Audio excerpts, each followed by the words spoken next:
That's enough of that. Okay. So, it's getting a beginning. Yeah, I've been trying to think. When I first kind of knew Syd as a, when we first met officially, really, and there never really was an official meeting. I don't suppose it's like a gravitational thing. There's certain sorts of, it was a school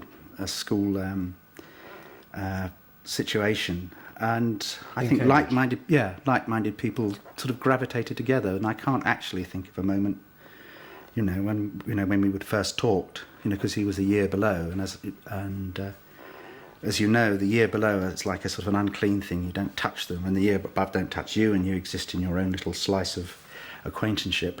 But at some stage, we obviously got to know each other. It might have been through Roger,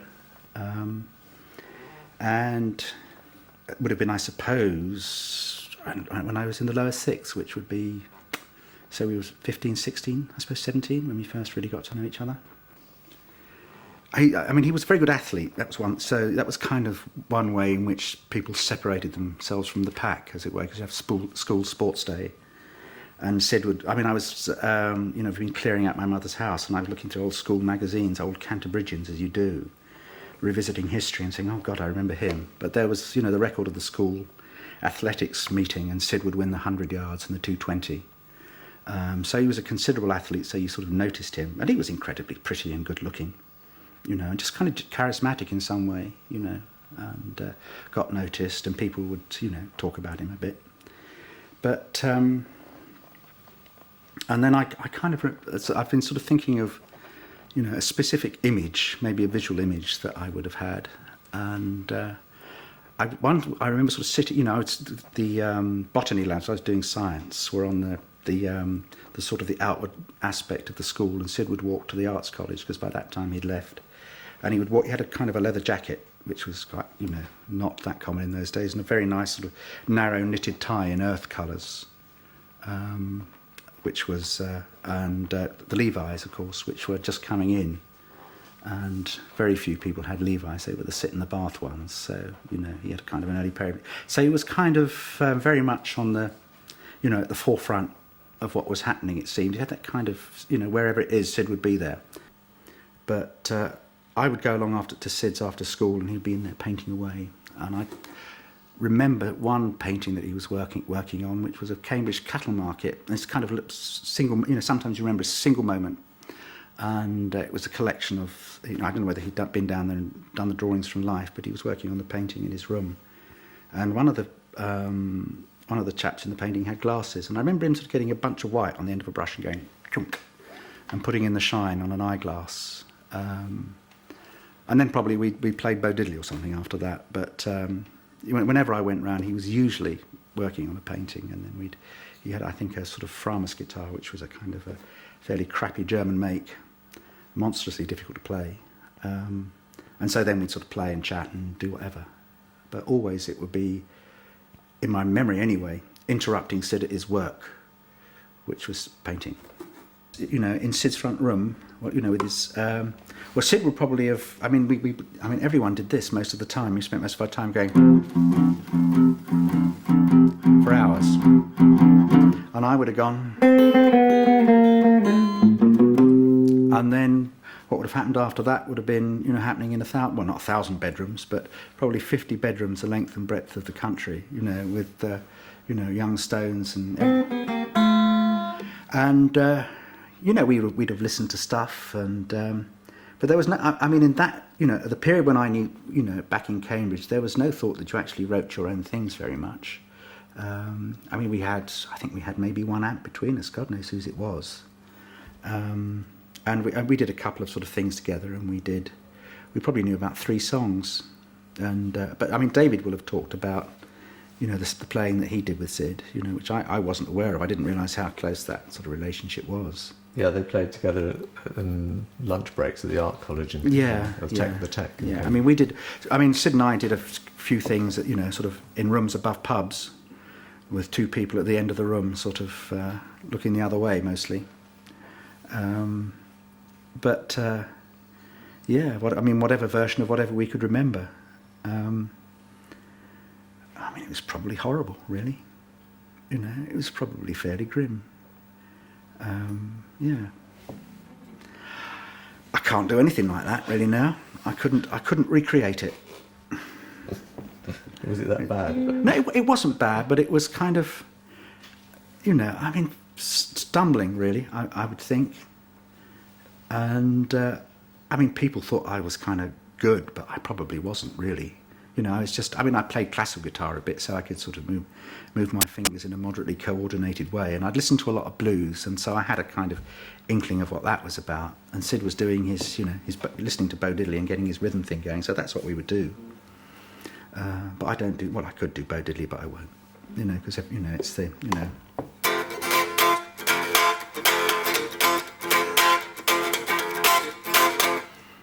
That, you know, and then whatever on top. So you can imagine it, really.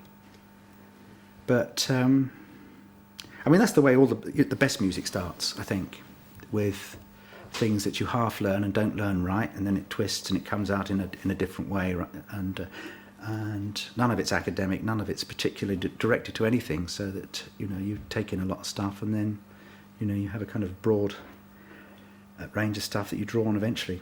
Yeah, I mean, he'd left the school to go to the art school to do art, and then he left Cambridge Art School to go to Camberwell to do painting. And sort of jumping ahead, I think, again, I don't think his sort of transition to Camberwell was a particularly happy one. I think he was, you know, it was what he was doing. I mean, it's the painting I remember of the art of the cattle market at Cambridge was not what he finished after his first year at Camberwell doing. They sort of pushed him to doing abstracts, and I just got the sense that at that time his heart wasn't kind of in that. You know, he'd sort of moved, perhaps slightly reluctantly, in that direction. But of course, you know, in his mind, he might have been going to, you know, to be a rock star. I wouldn't want to, you know, that might just have been the waiting period before the blossoming of the music. I don't know.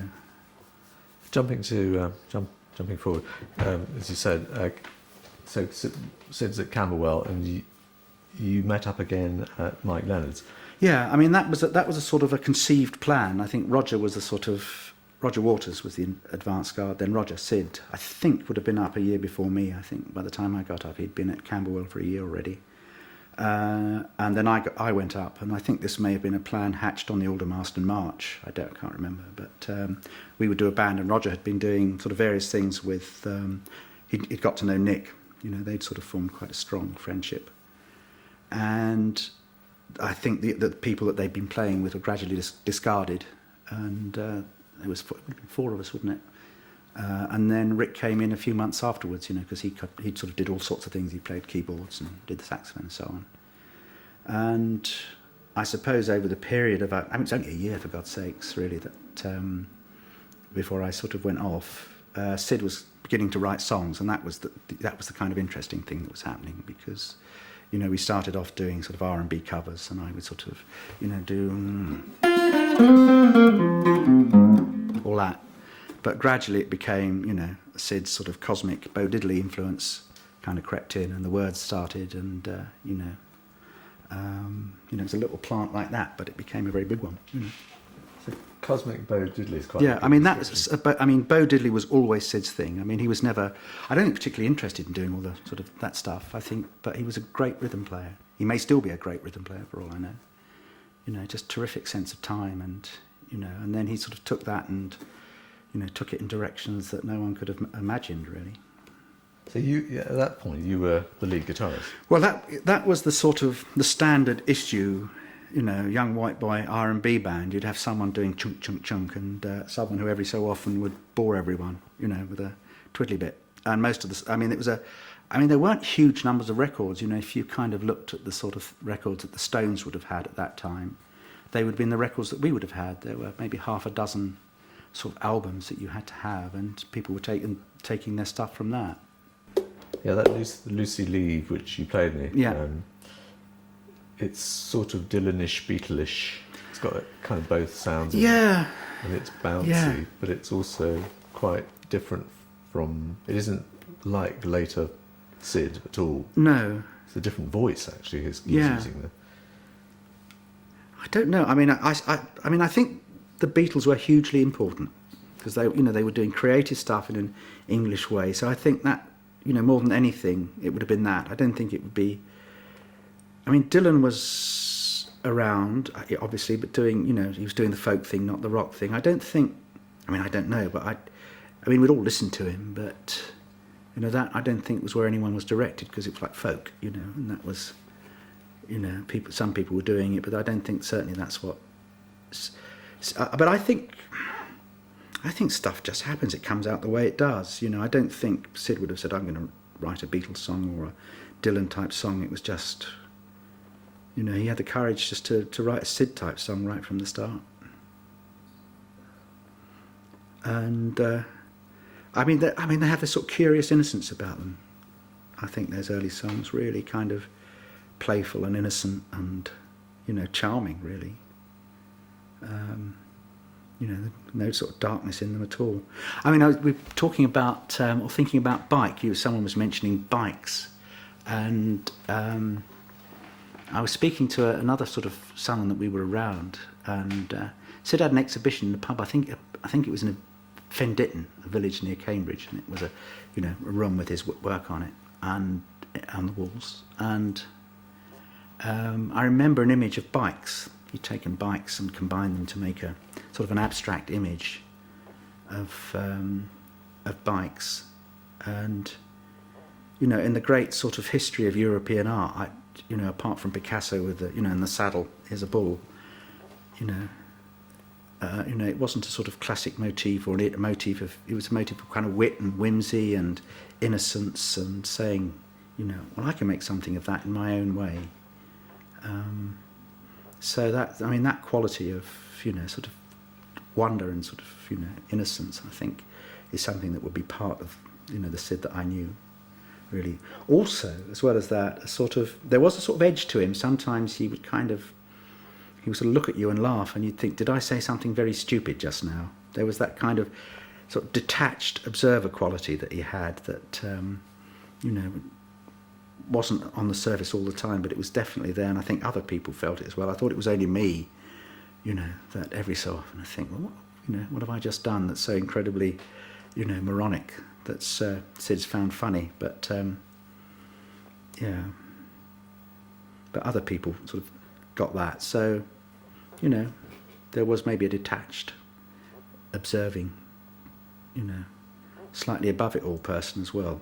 I mean, he tended to come and say, I've got the song, and he would sort of play it and we'd sort of learn it. And as I said, by that, you know, it wasn't a huge sort of amount of work by that time. They would come in one at a time and sort of shove, you know, the sort of bowed, you know, whatever Chuck Berry thing would go off the back of the line. Syd's would come in at the front. And I don't think that there ever was a name for the band, really, for the first few months.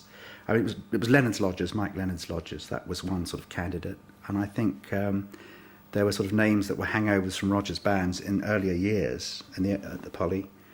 And but I think the one that we really sort of operated under for those months was Lennon's Lodgers.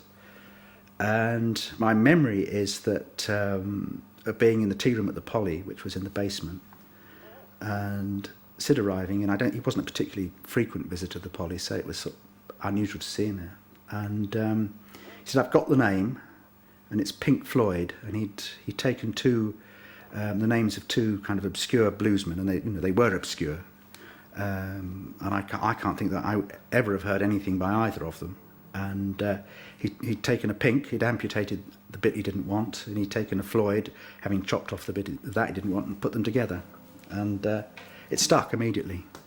I mean, there was no question of anyone saying, well, I don't think that's very good, Syd, what's that all about then? It was just immediate, that's it. And another bit of Syd sureness of touch, you know, completely confident that was going to, and it was, you know. So that was what we operated on. It's a very curious thing when you see someone bringing in this little sort of stuff that they've done, you know, and it seems quite, you know, in relation to the things that you've been copying, great musicians like Ray Charles, you know, it seemed, you know, kind of inauspicious, but in retrospect it was a real big creative leap to say, no, I don't need these, you know, I've done the role model thing now, and you know, I'll you know, and there was no precedent really for what he was doing, I don't think. You know, those early Floyd songs were just because they came out of Cambridge life, you know, much more closely than, you know, than the history admits, I think. I think that was extraordinary sort of step to take, really. Can you remember any sort of stages in that step? Well, I mean, it was it was like, we'd have a sort of set of, fairly sort of standard R&B things that we did, and then gradually one of those would be dropped because Syd would have a song, and then another one would be dropped. So it was kind of a gradual process. I think everyone was, kind of pleased to do it. There was no question as, oh dear, we're not going to be an R&B band anymore. But the sound was changing. Not really. I mean, it would have, it was still recognised, a sort of 2-guitar, rhythm guitar. And I mean, it hadn't become that sort of Floyd sound at that point. That was something, jumping ahead, I remember going to see them at the UFO Club in Notting Hill, and just thinking, God, this has changed. This is something different. I think it was the... was it? All Saints Hall in Notting Hill. That's right, yeah. And it was, I mean, they by that time, they'd been working professionally probably for a year or so, and they were just all so much better. And Syd was doing his sounds, and it was just kind of really interesting stuff, and, had its own kind of power, really, that you don't, that it didn't have when you're doing a sort of Bo Diddley song. You really want to hear Bo Diddley doing it, after all. So, that was... But that was when, you'd have, if you listened to that, you'd have known you were listening to Pink Floyd. Well, you heard the early things, you kind of thought, well, maybe it's the Stones, and you recognise Syd's voice, Roger's voice, but it's not a Pink Floyd sound yet. It needed me to leave to do that. That was quite an important step. How did that come about? Well, I think sense of self-preservation from my point of view, and I think I felt that... I think you kind of need to know your essential nature in life sometimes. And I thought probably my essential nature is not rock and roll star. It was something to do probably with images as well as music. And it took me 3 more years to find that out completely and finally, but some instinct really. Possibly also an instinct for self-preservation in the sort of broad, in the sense that Syd may have had the same kind of conflict. About images and music. I remember they played at the Polytechnic, which was the college, the Regent Street Poly, where Roger and Nick and I had been, and Rick, and I'd not seen them for a while, and Juliet, who was Rick's girlfriend, was there, and we were talking about, I think they just turned professional, and she said that for Syd it was the most horrendous wrench to commit himself, to say, no, I'm not going to, painting, that's something I've done and I'm going to be a musician. I think she said anyway, that he found it very difficult to make that decision. I don't know. I mean, it's, someone like Dave, for example, Dave is a musician, that's it. That's what he would have done, in whatever way, if it had been busking or being what he is, that's just his, he's a gifted musician. But I don't think, Syd certainly wasn't like that. He wasn't... if you'd have known sort of Dave and Syd in the Cambridge days, you'd have said, well, Syd will be a painter and Dave's a musician. Simple. Yeah. Oh no, I mean, my thing was always kind of, can I do the latest sort of blues lick from whoever? And Syd said somewhat shockingly, well, you don't need to do that. And he didn't. I mean, I did. I mean, that's just the difference, really. I was kind of, I suppose, concerned with just learning the craft of guitar playing. Which I've done, for hundreds of years since. But Syd kind of said, well, you short circuit all that, and there's, there are dangers in following that path. And but for him, it was kind of liberated him, really, I think. But it didn't really. I mean, he was kind of beginning that, but it, as I say, it didn't didn't really show until they'd been on the road for a year, and he'd got some stuff, he'd got the Echo Box going, and. All that, and then just what he was driving at was immediately apparent. But he had a kind of confidence, or an artistic confidence, to be able to say that you could do that. Yes. I mean, there's that kind of. I think there. There was about Syd at that time a kind of. A simple confidence about what he did. He would do things quickly and in a very sure way. It's like putting the eye on the, I talked about putting the eye on this portrait. It was done very quickly and that's it, leave it alone, And I suppose he was hearing things in his head, that said, do this, let me out. you know, I'm in here. All you have to do is listen, and you can do it. And I think that's the best sort of musician, really. I mean, a true musician has stuff that they have to liberate. I mean, other people learn the craft, you know, and gradually build up a vocabulary. But I think probably Syd's was kind of there and waiting. You know, he had this ability to pick up on, you know, there's little sort of shifts in people's conversation. If people sort of would shift the conversation that way, Syd would be going with it. You know, very, very sort of incredibly alert and sharp. You know, but that was something, I suppose, as a group. I mean, we you know, I mean, I found it quite hard. You know, sometimes being around Roger, who had this kind of diamond sort of cut to the point incisiveness about his, you know, about him, and Syd was like that. So it was quite, in a sense, quite a competitive and combative group verbally, and, you know, in terms of mind games and sort of wit and so on. You know, we're not dealing with kind of simple country folk here, you know, playing sort of country melodies. That was quite a, you know, intellectually competitive environment in a way. Yeah, and there was certainly no sort of flabbiness about the mind of Syd at that time, this, you know, at all. You know, so he's, you know, I mean, I just think maybe what happened was like some fucking car crash. You know, it can change you, but, you know, it's not, you know, not an inevitable thing. You could have been 5 minutes late for it and missed it. And so, I don't know. I mean, in retrospect, it seemed that, I mean, because you see Syd in context of the career of this band and the huge thing that's become, and how important he was at the beginning. I mean, I just kind of visualised him as rocket fuel. You know, there was no way that anyone could do that for 10 years. You know, you get 18 months or 2 years worth of it, really. You know, because of the way Syd worked, which was this inspirational way, and not on the basis of a huge amount of learned craft, but just, you know, what he heard and what came. And then I think Dave was the kind of the long burn, really. You know, really gifted musician who could adapt to what was there already and then add to it. So, I mean, that's, you know, it's just someone other than Dave comes in and it's, you know, a different thing. You know, it's, you know, it's like, I think Nick sort of, or someone, one of Nick's friends asked me, said, aren't you sort of pissed that you left the band?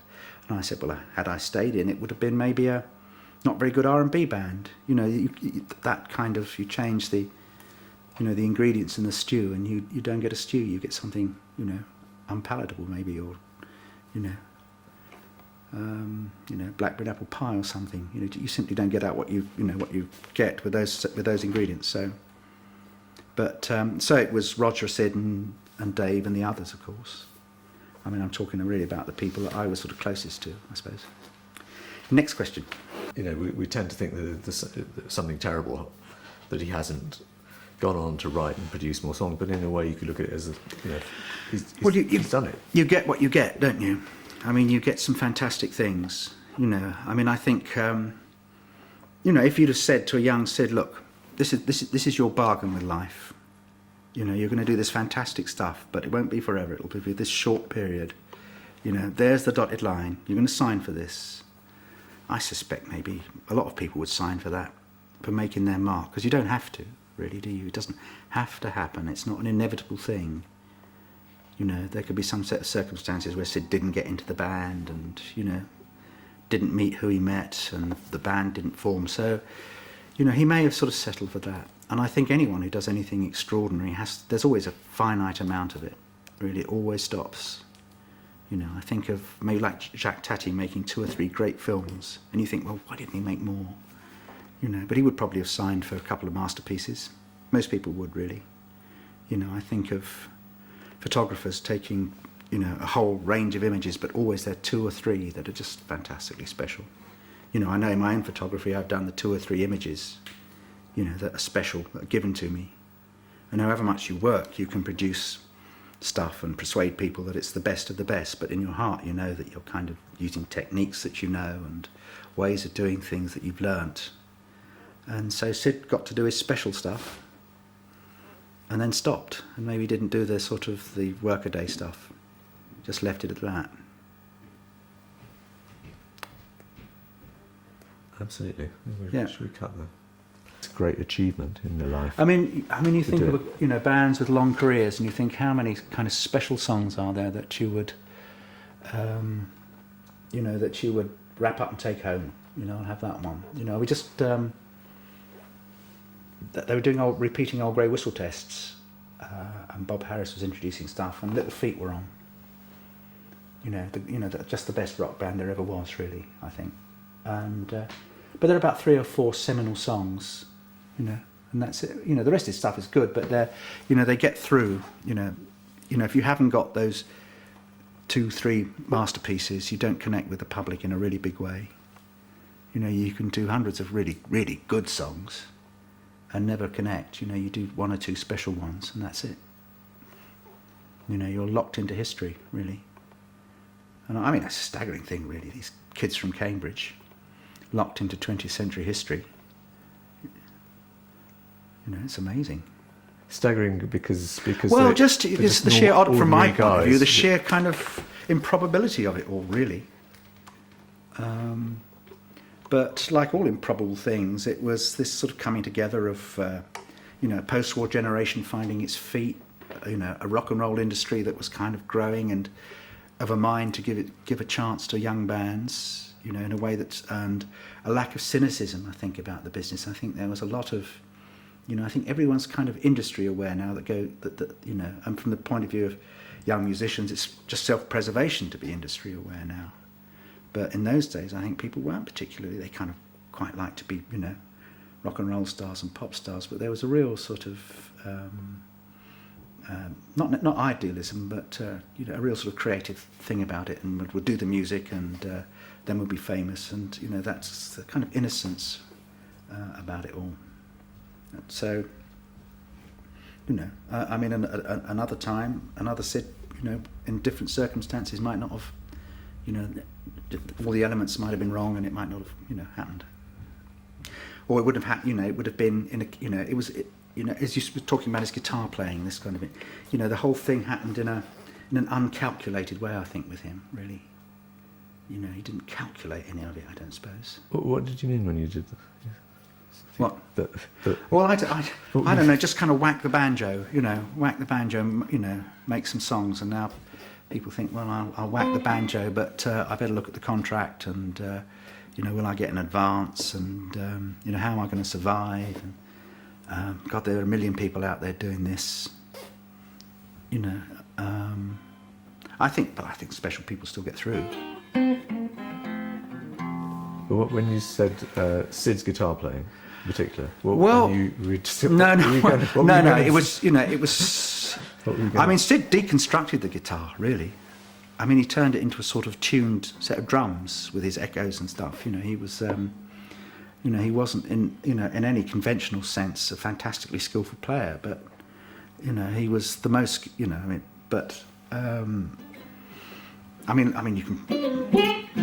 can learn to do a sort of Wes Montgomery impression, but not, you can't learn to do Syd impressions, because that's not in any of the books, really. So, to an audience that's kind of trying to get a handle on this, what does deconstructing the guitar mean? Well, saying, okay, I can do that, but I can't do it because, A, I can't do it, and B, to do it, you put all this stuff together, you put echoes, and you kind of do that, and it repeats, and then you play something on top of that, and, you don't say, well, it's an E major chord, and that's followed by an A major chord. You can play an E major chord, and then it's followed by a zillion repeats, and, string scrapes, and, bits of slide guitar, and bits of rhythmic madness, which you wouldn't do if you said, well, look, it's 6 strings and it's tuned in fifths and fourths, whatever it is, fourths and thirds, or the kind of the logical way, the normal way to approach it. Would never get you to where he got. So there's a kind of logic in throwing it all into. Well, I think if you have in fact, I remember sort of Irving Penn, as a photographer, he was an art director, and he suddenly became a photographer because he knew what he wanted to do. I mean, he worked in a very academic way, but he made the jump, that was it. And I think Syd kind of, he experimented and got better, but he didn't have to learn what he wanted to do, I don't think. He didn't sit and practice it, probably. I mean, he played it, but, it was a kind of an imaginative leap rather than sort of the result of any process that would have been, result from playing the guitar in a normal way. Well, I mean, it became, lots of people picked up on that, but but it was deconstructed, really. I mean, in a way, it's like saying, well, what have I got here? I've got 6 strings, and I can hit them, I can strum them, I can make, I can use an amplifier to make it loud, I can make it repeat. So he kind of, in a way, simply analysed all the elements that were available to him musically, and another thing that he had, I remember him say, C major chord, Syd would say, that's yellow. And talking to other people, apparently, I mean, I didn't see this, but he would sort of chart his songs out in terms of colours. And I mean, that's a particular, I think, what do they call it? They call it sin something or other. And it's a physiological thing that some people have. You give them, an oral, you stimulate the ear, and the eyes see a colour, or people see a colour and they hear a sound. And it's one of these oddities like perfect pitch. And Syd definitely had it, because I remember sort of in the front room at Highgate, Syd saying, well, C major's yellow, isn't it? And it's sort of the significance of that really didn't sort of dawn on me until I heard about sin, whatever it is. Synesthesia is the facility that some people have. Annoys the hell out of some people, I think, because they say, well, I can't hear anything without seeing a damn colour. But he definitely had that. So, it's not like that. The two worlds of sound and colour were separate with him. They did blur, I think. Though he didn't go on about it, but... This thing of deconstructing, would that include, like, purposely detuning? I suppose once you... Yeah, I mean, that was... I mean, odd tunings on the guitar's an old trick. That's not new. I mean, lots of people have done that. It was just that whole sort of, being the electronic, the middle of this electronic whirlwind with it, no one else was... I mean, because it was all like sort of Clapton-y blues playing, that's what everyone wanted to do at the time, because Eric was kind of bestriding the scene with his wizardry, and Syd was not doing anything like that at all,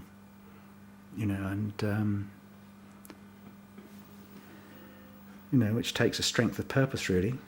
If what's getting the plaudits is kind of wizard blues playing, to say, well, I don't do that at all. I play it in some totally different way.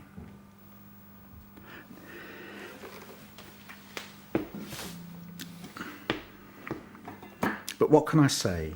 What can I say from someone who does West Montgomery impressions,